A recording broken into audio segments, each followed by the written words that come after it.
Assalamualaikum warahmatullahi wabarakatuh. Salih-salihah, apa kabar hari ini? Semoga senantiasa dalam rahmat dan lindungan Allah Subhanahu wa taala ya. Hari ini kita belajar lagi pendidikan agama Islam, bab life skills tentang disiplin memanfaatkan waktu dan bersyukur. Simak videonya sampai habis ya, supaya kalian tidak melewatkan materi. Marilah kita mulai dengan membaca basmalah. Bismillahirrahmanirrahim. Salih-salihah, Allah telah memberikan banyak nikmat kepada kita, sehingga kita harus mensyukurinya. Salah satunya adalah nikmat sehat dan waktu luang. Bahkan dalam Islam sendiri itu tentang hal ini telah diajarkan melalui sebuah hadis. Rasulullah Shallallahu Alaihi Wasallam bersabda, ada dua kenikmatan yang banyak manusia tertipu oleh keduanya, yaitu nikmat sehat dan waktu luang. Hadis riwayat Bukhari dan Ibnu Abbas.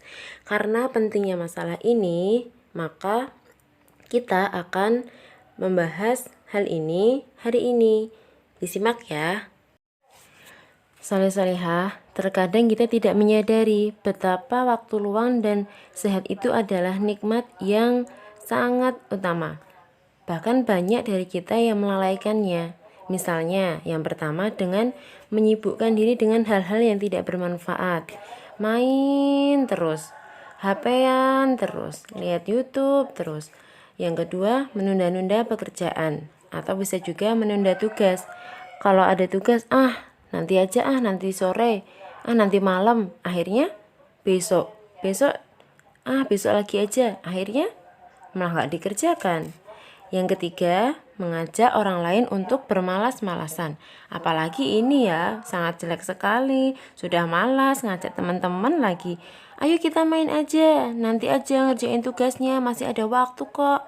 Wah, itu gak baik ya. Kemudian yang keempat, menghabiskan waktu luang dengan hayalan yang muluk-muluk tanpa dilakukan. Misalnya, habis ini aku mau ngerjain tugas, habis itu aku mau bantu orang tua, habis itu aku mau main, nanti lihat YouTube, lihat ini, tapi cuma dibayangin, gak dilaksanakan. Na'udzubillah ya, semoga kita tidak termasuk orang yang tertipu dengan waktu luang. Nah, kalau kita tertipu dengan waktu luang, maka kita akan menjadi orang yang merugi.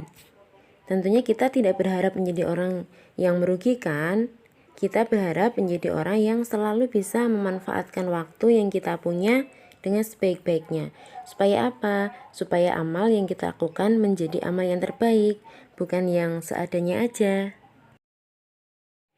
Nah, bagaimana cara kita memanfaatkan waktu dengan baik supaya kita bisa melakukan amal dengan yang terbaik?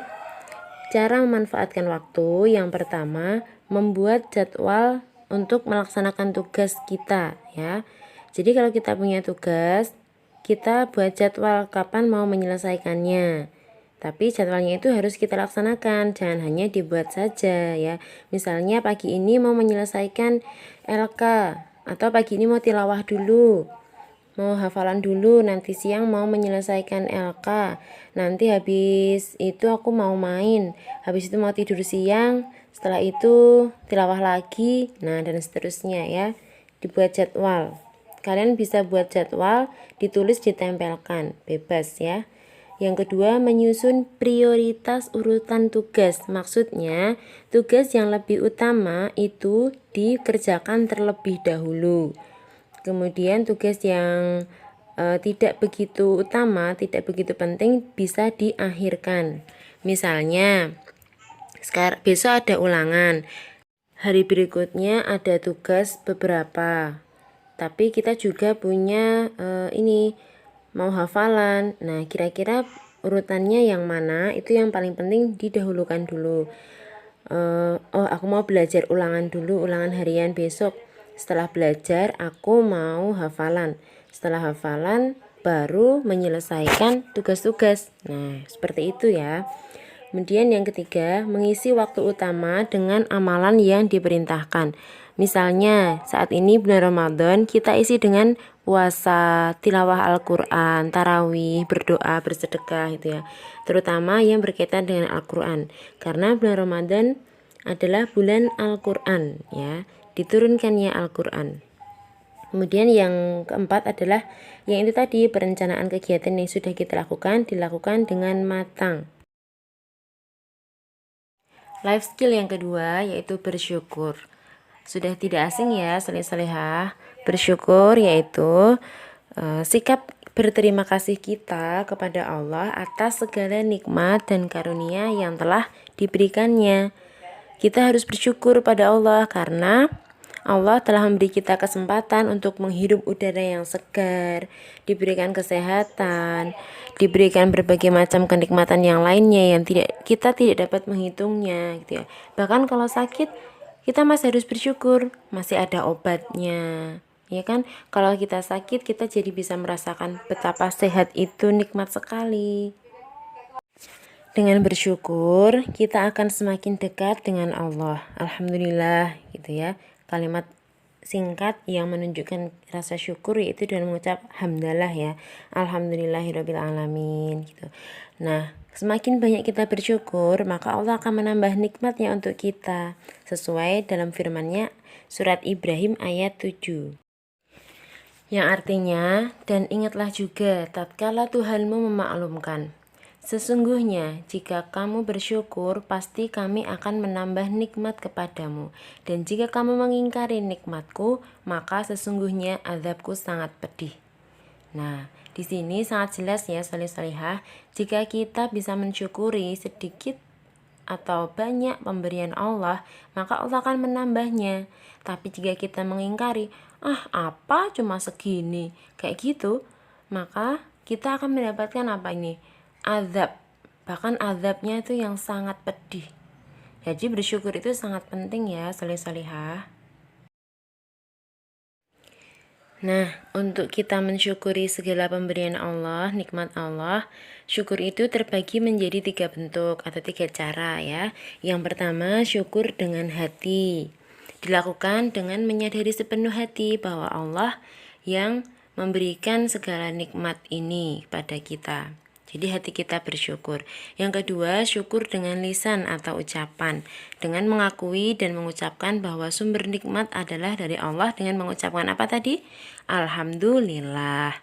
Yang ketiga, syukur dengan perbuatan, yaitu berbuat amal sebagai tanda syukur, menggunakan nikmat yang diperoleh sesuai dengan tujuan penciptaannya.